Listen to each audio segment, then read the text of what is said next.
ನಾನು ಕೂಡ ರಾಜ್ಯದ ಮುಖ್ಯಮಂತ್ರಿ ಆಗಬೇಕು. ಬೆಂಗಳೂರಿನಲ್ಲಿ ಡಿಸಿಎಂ ಡಿಕೆ ಶಿವಕುಮಾರ್ ಹೇಳಿಕೆ. ರಾಷ್ಟ್ರೀಯ ಮಾಧ್ಯಮಗಳಿಗೆ ನನ್ನ ಅಭಿಪ್ರಾಯ ಹೇಳಿದ್ದೀನಿ. ಮುಖ್ಯಮಂತ್ರಿಗಳು ಆ ರೀತಿ ಚರ್ಚೆ ಇಲ್ಲ ಅಂತ ಹೇಳಿದ್ದಾರೆ. ನನಗೆ ಯಾರ ಮೇಲೂ ದ್ವೇಷವಿಲ್ಲ ಎಂದ ಡಿಸಿಎಂ. ನಾನು ಸಿಎಂ ಆಗಬೇಕು, ನಾನು ಕೂಡ ರಾಜ್ಯದ ಮುಖ್ಯಮಂತ್ರಿ ಆಗಬೇಕು ಕಣ್ರಿ.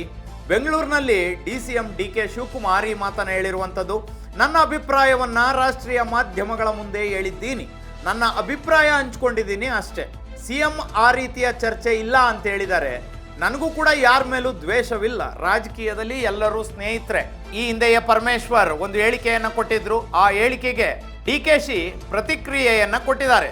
ಜೊತೆಗೂಡಿ ಪಕ್ಷ ಕಟ್ಟಿದ್ದೀವಿ, ಜೊತೆಗೂಡಿ ಕೆಲಸ ಮಾಡಿದ್ದೀವಿ, ಹೀಗಾಗಿ ನಾವೆಲ್ಲರೂ ಜೊತೆಯಲ್ಲೇ ಇರ್ತೀವಿ. ಆದರೆ ನನ್ನ ಮನೋಭಿಲಾಷೆ ಏನಿದೆ, ನಾನು ಸಿಎಂ ಆಗಬೇಕು ಅನ್ನುವಂಥದ್ದನ್ನು ನಾನು ರಾಷ್ಟ್ರೀಯ ಮಾಧ್ಯಮಗಳಿಗೆ ಹೇಳಿದ್ದೀನಿ ಅಂತ ಹೇಳಿಕೆಯನ್ನ ಡಿಕೆ ಶಿವಕುಮಾರ್ ಕೊಟ್ಟಿದ್ದಾರೆ.